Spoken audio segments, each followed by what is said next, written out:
In today's Bhava Samvad of Kalinga Literary Festival, I welcome all who are watching us live now and all those who will watch us on YouTube and other platforms later on. Today's we have a very special guest with us, Mr. Tim Gurung, who is a ex-Gorkha serviceman who served in British Army for long 4 years, 12 years before taking a retirement and entering into full-time writing. Mr. Gurung had written 15 novels before writing the history of Gurkhas, which is quite remarkable, and we will talk about the book today. Just welcome, Mr. Guru, in today's KLF Bhava Samvad. Yeah, thank you very much for having me. Thank you. Yeah, thank you. It's a pleasure having you with us as well. I will just take a minute to introduce the author. Mr. Hmm. Tim Gurung was born in 1962 in a Gurung village called Dhampus in mid-western Nepal. He joined the British Gurkhas at the age of 17.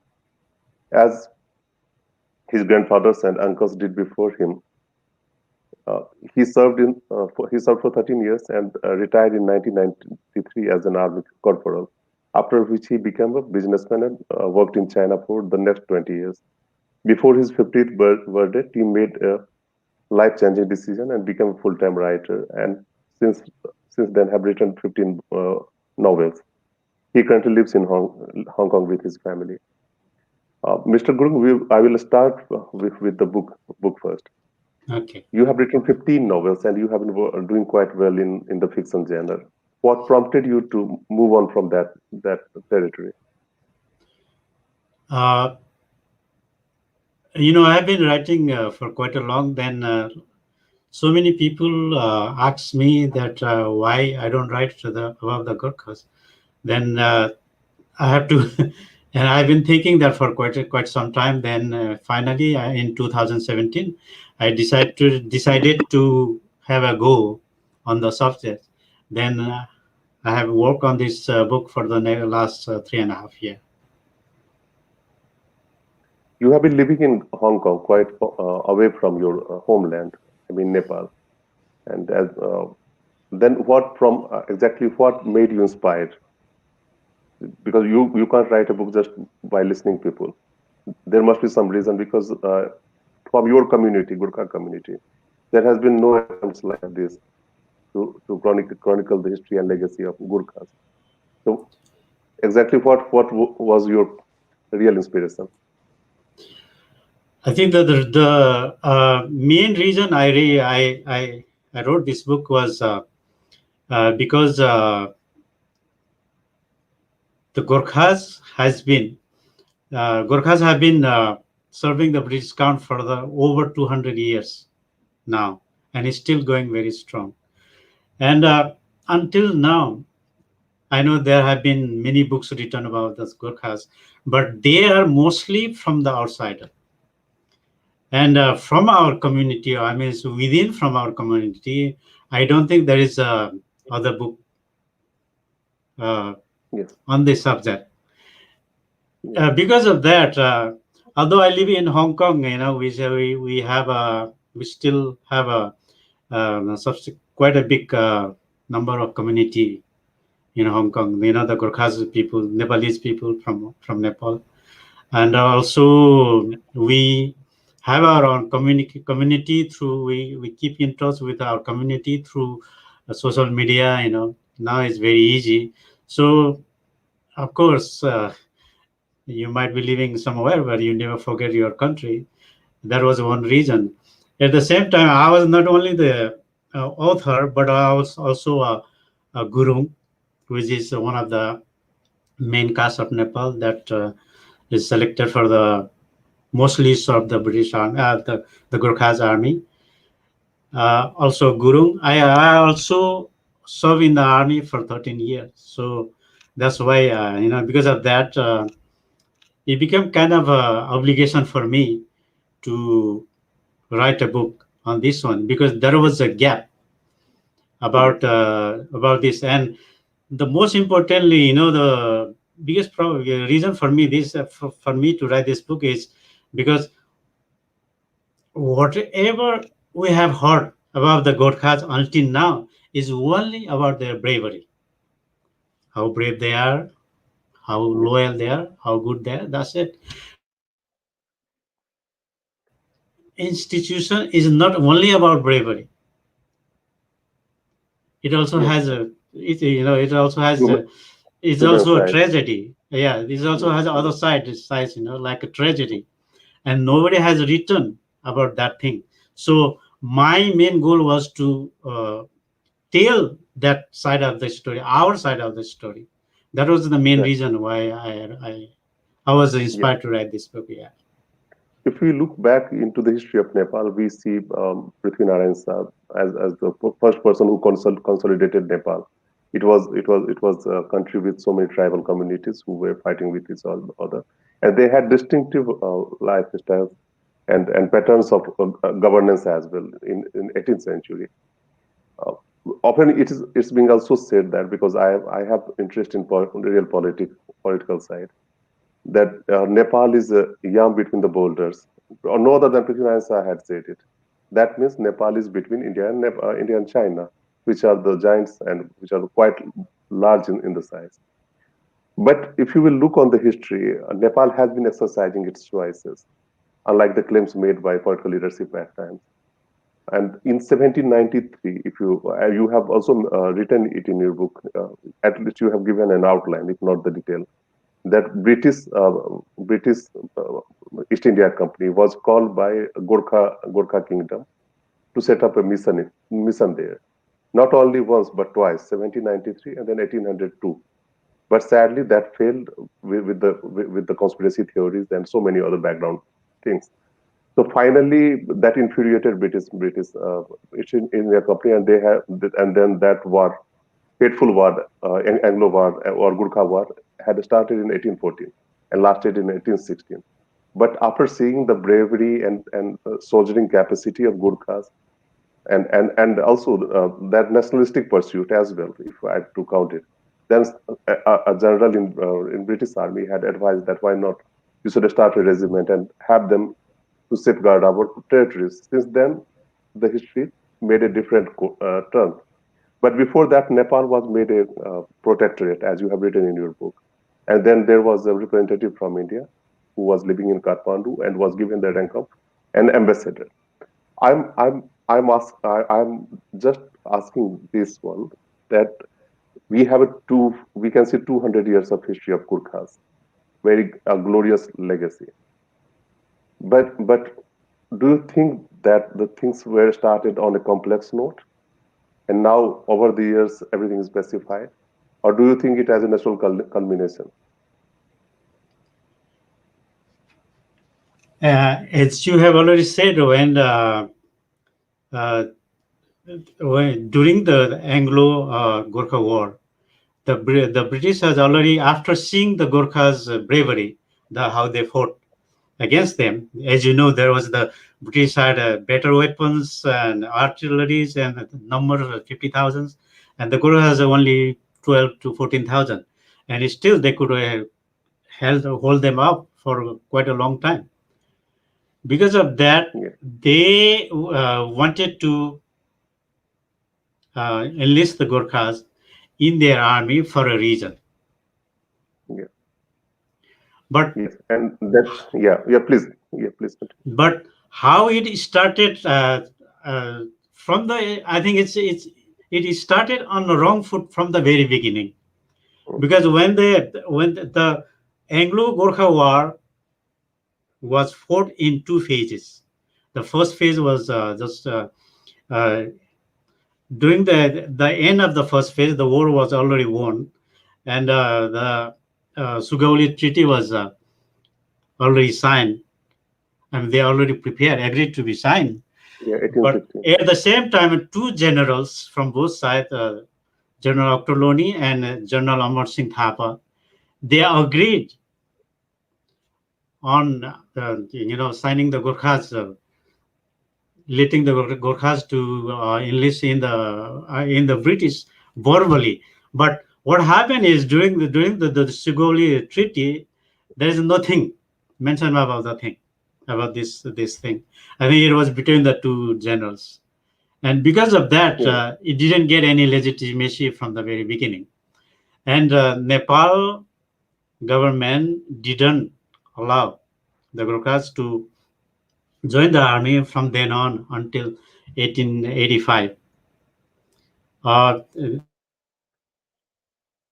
The Gorkhas used to, go in a secret way and join the army in the India. So, as I said, I think this is it has a wrong step, wrong. It Yeah, started. you have you have underlined in your book that the Sugauli Treaty, not the direct reference, but indirectly, that it came into being with certain costs, because the kingdom Gurkha kingdom was expanded from Tista to Satluj, and Yeah. also India had to lose something like the whole plain territory, which is called Madhes, over there. So it can be a matter of debate what was the benefit and losses with the Gurkha Treaty. But Mm. perfectly, as you have said that the British East India Company had certain reservations, certain concerns regarding the bravery and capacities of Gorkha Kingdom, and by making a Gorkha regiment, they somehow pacified that surge I over mean, there. the This is my British, understanding. You yeah, can please the add. British from the very beginning, they wanted to, they never wanted to go to Kathmandu and colonize Nepal and they have all those troubles. What they wanted was just to, take the sting out of Nepal. So in order to do that, Mhm. if they get the youth, I mean, from Nepal, the youth of Nepal to join the British Army, so the Nepal will be like a toothless tiger. So they don't have to do anything Yes, else. That was the main reason. but but but it didn't happen completely because of the Gurkhas' loyalty to their nation. Nepal remained unaffected Yeah. by the trap of British Well, Empire. it took some time. That was the main reason. But it took Yes, some time before right. they realized that team and Nepal government, also Nepal leaders, also play many parts, important parts to make that dream come true for the British, make Yes. the things easier for the British. So it's a long history. So, but For that for the was outside, yeah, right? For the outside, well, Gurkhas is a community which is a which is not so diverse as for them, but the insiders know the truth that the yeah, Gurkhas is a exactly, quite diverse community inside. yeah. So basically, the Gurungs are the core members of Gurkhas. Can you please reflect on this thing? Who are the real Gurkhas, and how many other communities also joined Gurkhas for obvious reasons Yeah. At the for serving in the beginning, armies of three countries? those who joined the British Army in India were mostly people from Garewals, Kumaon, those northern part of India now. And but later on, the other Gurkhas also started to come down the hill and join the British Army um, later on. And until Second World War, anybody from Nepal could go down the hill and join the British Army. But after the World War II, the British themselves has had categorized, make they classify the people of the Gorkhas. So they try to they distinguish those tribes from Nepal who were good, who could be good for the army, and those who were not good. So they selected mostly four tribes of people from Nepal. So Gurung and Right. Mogar from the west part of Nepal, and Rai and Limbu from the east part of Nepal. So that system, which they call the martial races, and Mhm. that the system had were put into practice until recently. Until the 1994, 1997, when the British left Hong Kong and moved back to England, because from there on, the number of Gurkhas joining the British Army were very small, just 150 to 250. So it's a very small number. So they just They didn't care who came there, who joined the army, because there was a competition. Was many people, so they compete each other. Then they just took the best one. So it didn't matter what caste they come from. But before that, only those four peoples, there was another one or two small, like Tamangs from East, Tamang and Sunor. Those castes were also allowed in the British, but mostly it was those four tribes of people from Nepal that who were deemed best for the army. Yeah. Yeah, I your book's title Ayo Gorkhali. That literally means the Gorkha has arrived, and certainly the 20th century belonged to Gorkhas, with so many wars fought at the at the global level, like First World War, then Second World War, and you have beautifully covered all the wars in your book. Would like to know exactly what shaped the fate of Gurkhas in 20th century, be it only the war or the geostrategic consideration from Nepal vis-a-vis its relations with India and Britain. For me, it was not a simple plan of things. Yeah. I think, as I said at the beginning, the main reason why the British initially they wanted to take the Gorkhas into their army was to weaken Nepal. So make them take their our youths out of their country and make them so they cannot fight. That was the main reason.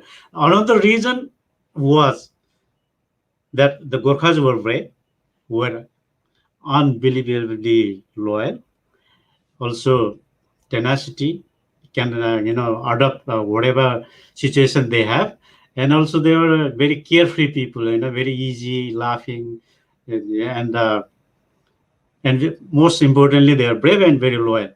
And they have proved that during those war, because you know from 1815 to until today, there is not a single war at where the Gorkhas didn't fight alongside the British. So that was the main. And then another reason was, like I said, was Gorkhas are brave, loyal. They could do the same job as the European, and in a fraction of the pay they have to pay to the British, European. That was the main reason. And the many British diplomat and politician have had already accepted, declared that the Gorkha was the main reason why they are still friends in good relationship with Nepal. That was the main reason. That's what they said. Yeah. So In addition to yeah, what you have said about the British Nepal link, I think the same link also persists with India and Nepal. And India have fought so many wars in 20th century, you are aware. Before independence, 47 to 99, so many wars, and the Gurkha regiment was prominently placed and safeguarded India's borders. So when we look about the Gurkhas and colonial legacy, we also get some constructive vibes, like the Gurkha regiment played a pivotal role in shaping the bilateral relations of Nepal with India and Britain.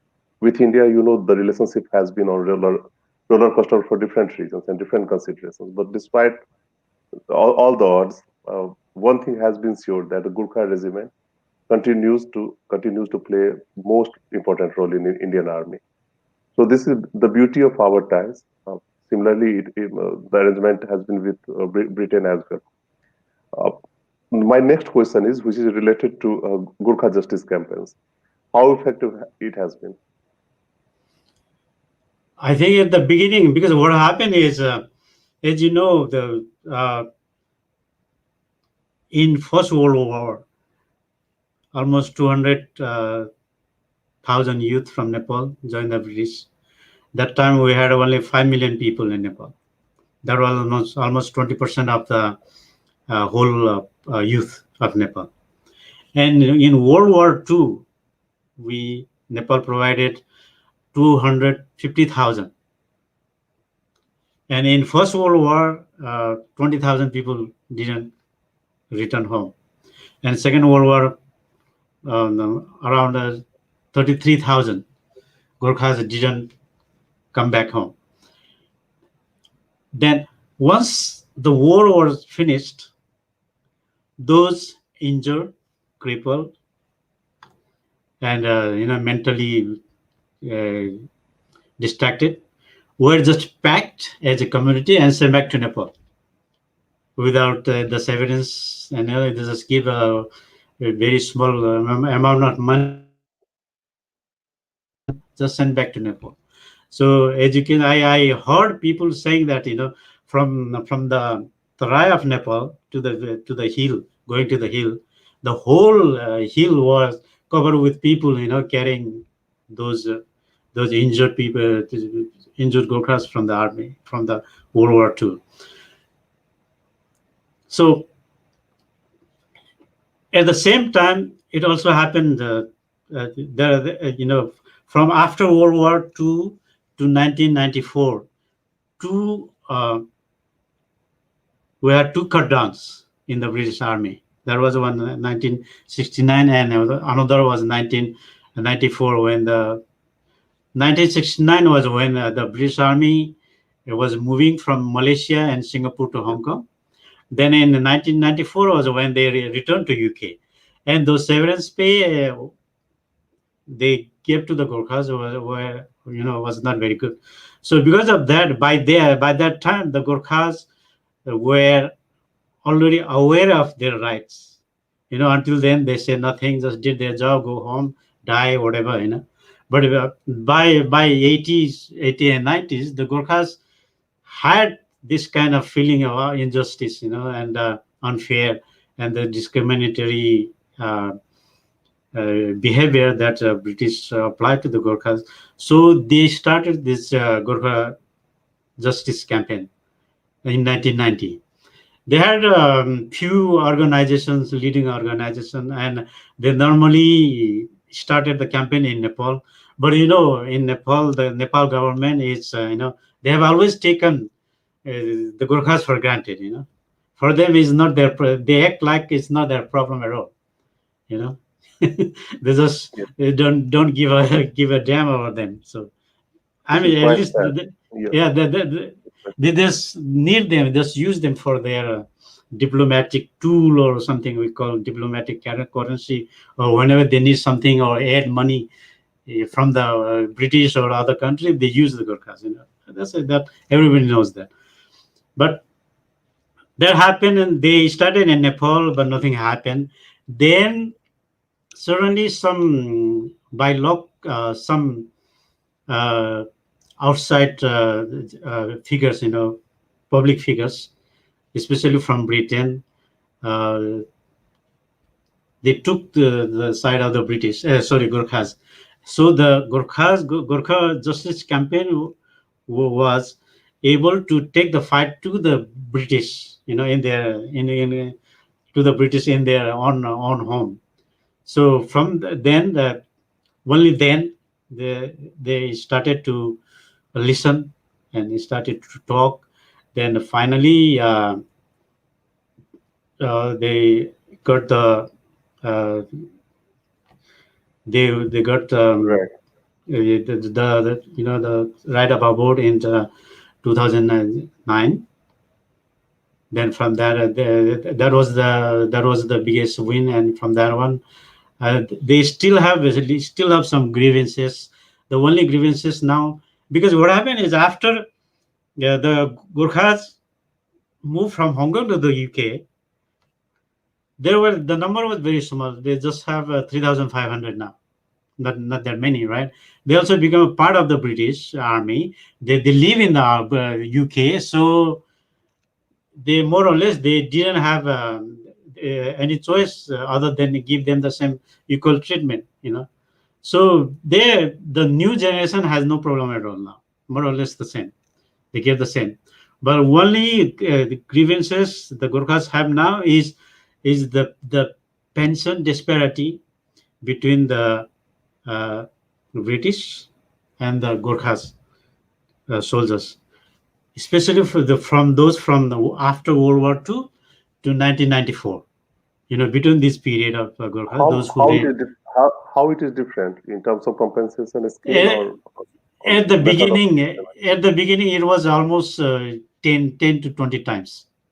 Okay, so Yeah. it's Then huge difference. I think there was then there the Gorkha. There are three Gorkha campaigner now, three organizations now. They are still fighting. They are still talking about this pension disparity, and they try to get a equal pension for those Gorkhas who retired after World War II to 1994. They got some raise 2 years ago, but it's still the gap between the British and the Gorkhas is vast.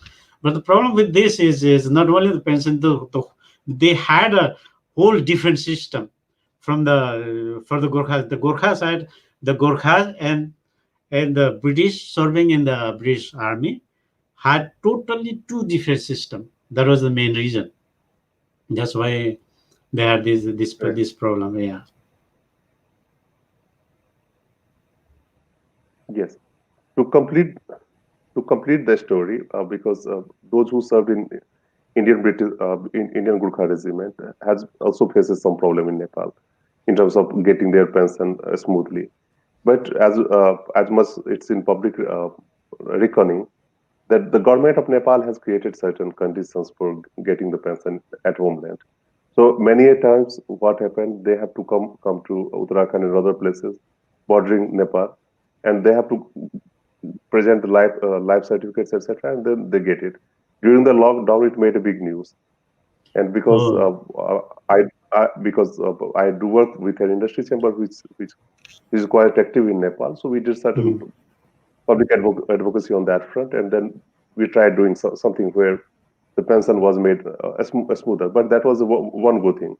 Overall, the Nepal government's vision and policies have been not in favor of Gurkhas. Even I can sense it from your statement. In Hmm. brief, I would like to get your comment on the effects of Gurkha recruitment policy in Nepal. Over the years, it has been changing.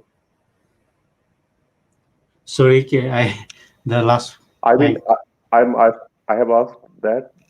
I would like to know your comment on the effects of Gorkha recruitment policy in Nepali army. There has been certain changes because over the the never years there has been yes. Although you served in British army, if you are aware about the policies in Nepal as well, would like you to reflect on that.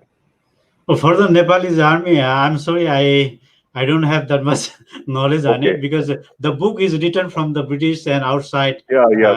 Of course. people thin and because in our village, our Gurung village, most of Gurung village is in mid western part of Nepal, from Mm. Pokhara between the Kathmandu in this area. So our Right. village with we always choose we had a Mm. choice. The first one was always the British one. Then after that we go Yes. to India. Then hardly not many from our especially from our village went to the Nepal army. So I'm not very clear about how they do Okay. things there. So All right. yeah. In a great deal, you have covered the lives in Gurkha community, especially of war veterans. You have in your book there are so many profiles. Once the readers read the book, they come to know about it. Especially, I would like to know the state of affairs in their homes, especially how the women and elderly live when their young family members go out for serving into British Army or Indian Army, what the problems they face and how that make impact on their lives and on the community. Uh, I think uh, nowadays, during when I went back to Nepal last time, I, I, I found those Gorkha veterans who are mostly there, and they are mostly living in the cities now because the village, because of, as you know, the Nepal had a Maoist insurgency in the But that 90s. phase is that phase is over long back. Now they are into Yeah, mainstream. no, They are the because main because part. because of that, Mm. those villagers were forced to leave village and go back to the Yes. city. So late mostly, 90s. yeah. So for especially from my side of like Pokhara, my mid area. So most of the Gorkha families live in the cities now, the town or the cities now. So also, since their children, like their son or grandson, are joining the army, also now all the British army's personals who have served the British for more than 4 years can apply and go back to UK. How rich is the literature on Gurkhas? You are a writer of 15 novels as well. Before you have written this book, can you please elaborate on this? I think the new generation is the literature, the literature for the new generation is very high, because now people, even our community, they understood the importance of education. So uh, I have seen most of our family or friends, children. They are university graduates. So I think the new generation is already very good. That their Okay. literacy is very high. But of If course, I'm the saying all the Gurkha, if I'm saying Gurkha literature, that does not mean the writings from Nepal or writings of Nepali in English, which is certainly blossoming as of now. So uh, many young writers are making global acclaim, undoubtedly. Since you have written 15 books, would like to know how much you have covered Gurkhas in your earlier efforts. oh, in my books before, I used to write mostly novels, but of course, you write your own, some of your own story into it. You put in some of your own story into it, and also I had a few books based on the Gorkhas community living in the other part of world other than Nepal. So yeah, I did. I have a few three books that have the story about the Nepalese people living abroad. Your book is receiving very positive press, and also it's getting traction in terms of sales as well. You have said that it's already a bestseller in Amazon, etc. Who is exactly who is your readers? Who do you think is your reader? Who will read your work? I think at the beginning, my reader, my this Gorkha book is not only published in South Asia. It was already published in Southeast Asia by Penguin, and we are also having an international edition for all over the world coming in December. So we'll have four edition altogether. So as of that, I think my my readers come from all part of the world. So uh, yeah, Okay. it's from Do you our also part have, of the. do you also have plan to publish it in Nepali?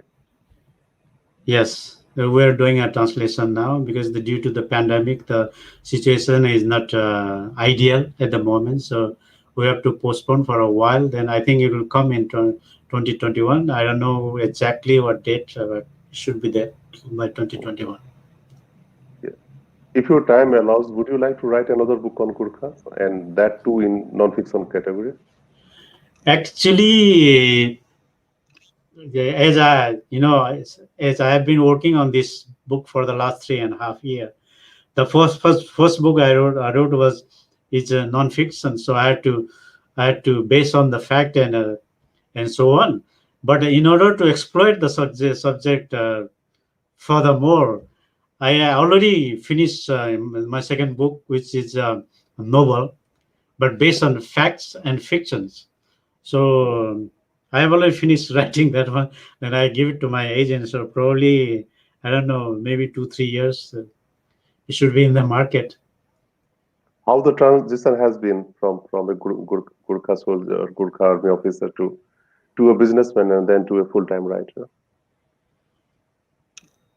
No, I didn't plan for it. At the beginning, it was, as you know, we came from. I come from a Gurung village where you are, your only option, only thing you think about is become a Gorkha in the British Army. So there's nothing at all. So That's why I joined the army. But the problem with our Gorkha is, for our people is our brothers, our father, they go to join the British army. Then when they come back, they don't show to our people how hard the army life is. They only show the good thing, like good clothes, good money, good life. They never talk about the bad and hard life. So when I joined the army and came to Hong Kong, it was an eye opener. It was so difficult. So then it took me few years before I realized that I wasn't the right person for the army. But I carry on until I get a pension. Then I came back to Nepal. Then I found a job in Hong Kong in an international company. Then I went to China, and my job was to go to China and visit the Chinese factory. That time the China was just opening up. Then I did that for the next 15 years, 20 years. Then the life was good. So then suddenly I feel tired. I've been working from 17. My whole year is just working. So I should do something more meaningful, or something that make me happy. Then when I was 50, then I hand over my company to my son and my wife. Then I try to do something else. Then what should I do? Then I used to writing. I used to do writing when I was young. Then I thought, oh, maybe that's the case. Then I started writing. Then as they say, the rest is the history. Yeah. Yes, yes. Uh, It's quite impressive. Uh, because you are far-fetched, you live in Hong Kong and you served in British Army and you have been working on the British Gurkha part only. There is any chance that you also have interest for knowing about Gurkha regiment in India, Gurkhas who are in India, especially those who are from India's northeast and other parts. I know some of my peoples also from my village, my relatives also. There were also many of them in the India Army, but I don't know many things about the India Army.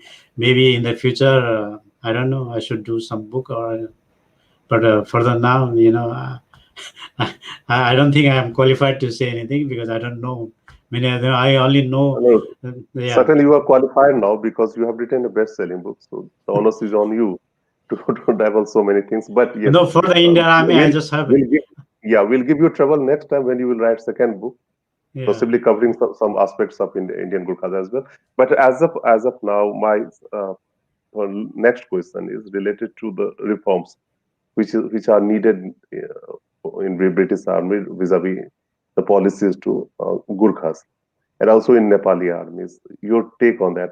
Would you like to list out certain changes over there in British Sorry, Army? Would British you like to Army. list out?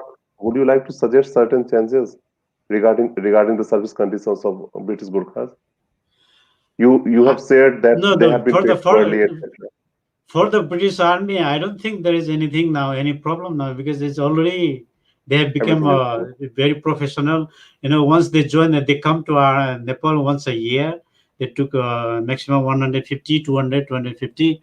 Then once they serve the British Army for 4 years, after 4 years they get the right of vote in the British, so they can take their family. Also, the stigma of calling the mercenary stigma is also gone for the British side of the Gorkhas now. So I don't think there's any problem at all. So as I said before, only grievances with the British Army is the pension disparity between those of the retired Gorkhas from World War II to 1995. That's the only grievance that they have, and they are still talking. The other thing is there is no problem at all at the British side now, honestly, because they Oh, yeah. they they can go there. They became a British citizen. Nobody can call them a mercenary anymore, because they are the British citizen. So Mhm. they get equal pay, equal treatment. So more or less the same. No problem Yes. at all. Yeah. Wonderful. Wonderful. How do you see the way forward for Gurkhas? Do you think that this traditional arrangement will continue in the times to come? I think it will continue because the way Nepal, I don't know much about Nepal, how they run, but as a Nepali, I know, it's inherently, inside us, we know how they work. But the way they are doing the things, I don't think it will stop. It will continue. Okay. How the transition from monarchy to republic?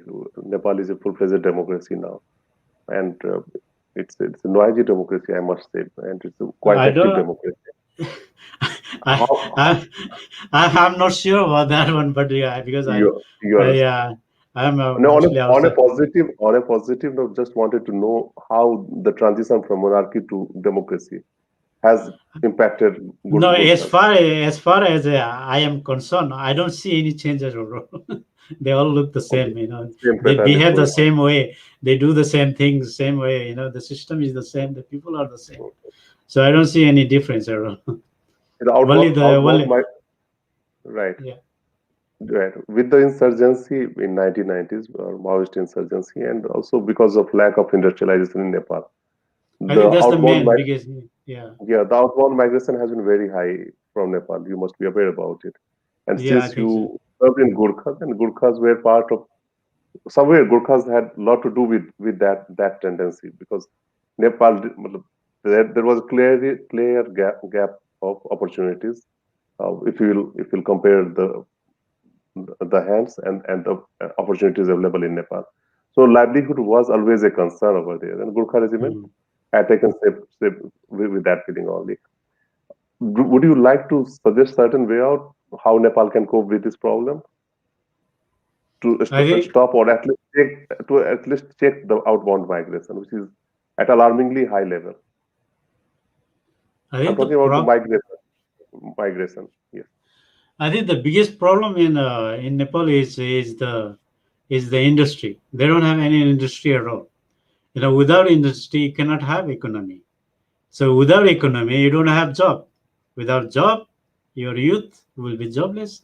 So what else they can do? And the other thing, the usual thing like corruption, the bureaucracy, those things we don't have to say this anymore. It's already there at the worst situation. But the biggest problem, in Nepal is the industry. They don't have yes, industry. Yeah, without certain. industry, you can do nothing. Yeah. Nepal has industrial base, but it's very weak as of now. Very, very No, weak. they don't Just encourage. They don't they don't. encourage. In terms of The- manufacturing capacity, there is Yeah, still the potential is yet not fully explored. But Nepal yeah. certainly is moving up now into the ladder. It's moving up now, at least in service sector and knowledge economy. It is faring well. It's not at satisfactory level, but it is somehow doing well.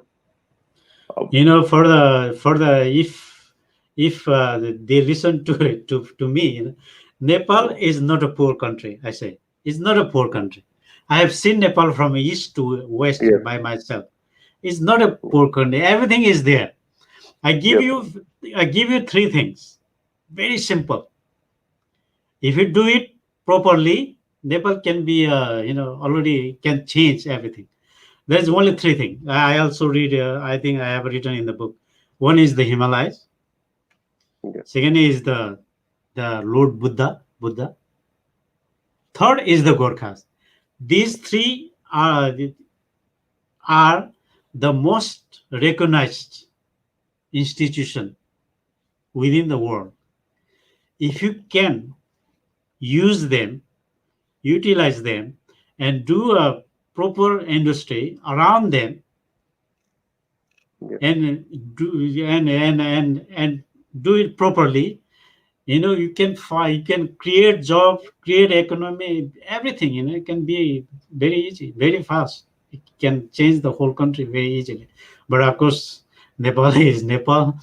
uh, Here people have especially the government bureaucracy and also the leaders, they're more how to say, more short-sighted. They only see the thing in front of them, and they miss the real picture. They always think about themselves, never think mm. about the country or the future. That's the biggest problem. But if you With the, use these with the three fall and the things, stars.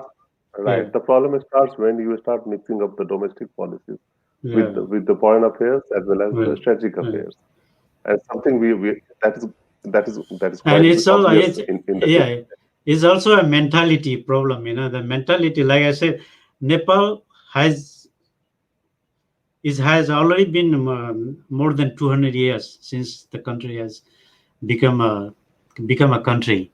But our people's mentality is still the those state countries like we used to call Baise Chobise Raja, those small princeling states. Mhm. They still have those this kind of mentality.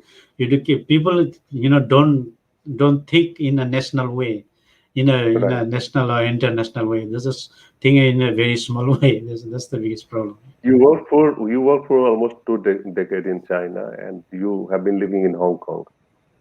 Uh, how do you think China's rise in Nepal in terms of geostrategy? I have worked with Chinese people for the 25 years. I say one thing about Chinese people are enterprising people. Their mentality is completely different from Nepal and India. Completely different. They think completely different. I could say that. So for Chinese, they need some result. You know, whenever they commit something or they do something or participate or be friend with you, the partnership or something, anything, they want they want to see some result, whether there is a result to be gained for them or not. So I think what they're doing, I don't know many thing about them. Maybe they see something there, or maybe it's just the politics or Dominics. I don't know.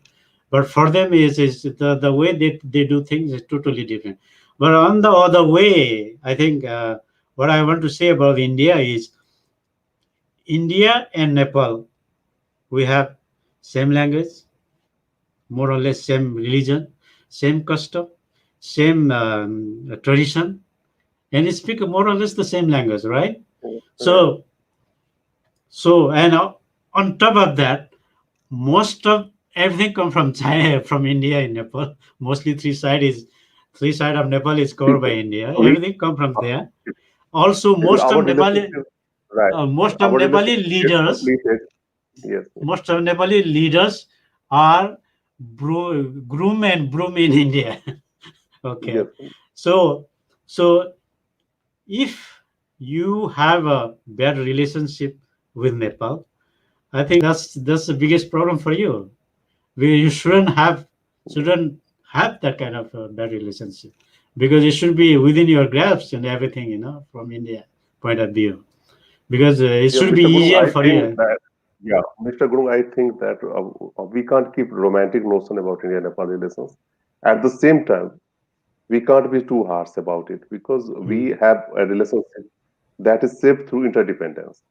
No longer it's about being who is elder, who is younger, who is big, who is small. It's You have to have about friends. mutual respect. We Yeah. are we are we are foremost partners as our foreign secretary had visited Nepal yesterday only. He returned back to that yesterday only from Kathmandu. It was a successful visit, and he has said that Nepal is India's foremost partner and development partner, which is quite a progressive expression, I think.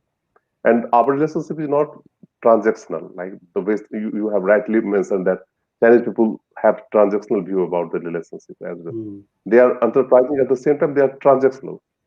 People in India are not transactional, and they can't be transactional with Nepal particularly. Maybe they have taken So for they, granted everything. yeah, Yeah. yeah, no, nothing granted. It's Indian establishment understands the fundamentals on the ground in Nepal. Similarly, Nepalese policymakers also understand. We can't have complaint about it when we are near neighbors. It's quite natural that certain issues will pop up. Hmm. But then we also have temptation and willingness to solve them, and we have been solving them. So I think Indian Nepal relationship is in fine shape as of now, and it will remain so. Let's hope for that. Hmm. I my next question. We are coming closer to end of the session, and it's Yeah. been fantastic talking to you. Uh, you are an ex-serviceman from Gurkha regiment. How do you think about the nationality? Because your loyalty was also in the side of Britain. I'm asking this in general, not only to you. How the Gorkha people, soldiers, I think think about it's the nationality? as I said, uh, I would say very clearly is being a citizen of one country Mm, and serving another country is not a good thing. Nobody feel proud of this, but we have problems. You know, yeah, we don't. We have been the, our our country. We don't have enough job. yeah, We have problems. We don't have enough job. But that's if I'm forced to do that. If I had a better choice, of course, I would have never done that. But yeah. Do you, but s- do, you, yeah. do, do you think the same about in Indian Army, serving in Indian Army? Oh, exactly the same. I think it's Mm, exactly the same. But the problem with this is I think that because of the Nepal it's still a poor country, and like I said before, the Nepali government has always taken granted the Gorkhas for granted. mm, More or less, it's up to us. It's up to the people how you change your life or how you improve your life. But as far as I was concerned, it was not only for us. It was not only job. It was a tradition for us. My village, we see nothing at all, nothing else. We only yeah, see once I become a young man, I'll join the army. We had that kind of mentality. yeah, So that is yeah. the yeah, No point negating it. Reality is mm, reality, and we have to yeah, yeah. accept it. Uh, is there any union of Gurkhas, I mean, in Nepal for their welfare? Have they set up anything, and you are playing any active role there? I don't think there is any unions. There are some sort of justice, Gorkha Justice Campaign. There is some organization, but so there's some we call it Gorkha Welfare Center, like the British, the British side. They have those center in Nepal, in part of the Nepal, where they get the Gorkha British Gorkha get pension, also some free medical medication for the Gorkha veterans. They have this, but I don't think they have the other things. Also, they might have small one, but not in a big or general way. Okay. Would you like to share anything special from your service days in British Army? No, I think there's only one thing I want to say. I think we are running out of time. There's one thing I want Mm, to say is there were uh, two things that I wanted to achieve from this book. When I yes. writing this book, right, I wanted Right. to achieve two things. First Mm, thing was, as I said, there are so many books. There might be so many books written in the Gurkhas, but they were mostly from the outsider. So I right. wanted to write a book to tell our side of the story. Okay. Second thing was the Gurkha institution has been going on for over 200 years, but until now, uh, nobody has written the almost like a complete history of the Yes. Gurkhas. So it doesn't. You cannot. They don't teach it in Nepal in a school. They don't have in a library. They don't have uh, anywhere. There is not many books. So when the new generation of the Gurkha children, they wanted to know, they want to know that what our grandfather has have done for the country, or what kind of contribution they had done for the given for the country. Mm, There was nothing until now. So right. after this book, the new generation will at least have general idea what their grandfather has done for us. And because of that, I think this book is not only for the Gurkhas community, but also the Nepalese people should read this book, Exactly. because, as I said before, the Gurkhas history is also a Nepal history, and Nepal's history cannot be completed without the Gorkha's history. Exactly. Exactly. Exactly, because you will see on the world what they have done for the country because of their sacrifices. We have Nepal now. I will join you from a different geography and Yeah, request my viewers to kindly go through the book. It is available on Amazon. It's also into the stores in India and other parts of the world. And please use it for the reference. This is a rich book. This is written with a lot of efforts, and this will really of your interest. Thank you very much, Mr. Gurung. It's been wonderful talking to you, and thank you and very thank much you for very much. spending your time to talk with us in Bhava Samvad of KLF. On behalf of KLF, I am thankful to all my viewers, and also I must give the credit of organizing this program to Mr. Asmi Ranjan, Mr. Sitansu, Mr. Asutos, and other team members. Thank you very Thank much. you, Thank thank you very thank much. Yeah, thank you, and all thank the best to you. you. Thanks. All the best. Yeah. Have a nice Thank day. you too.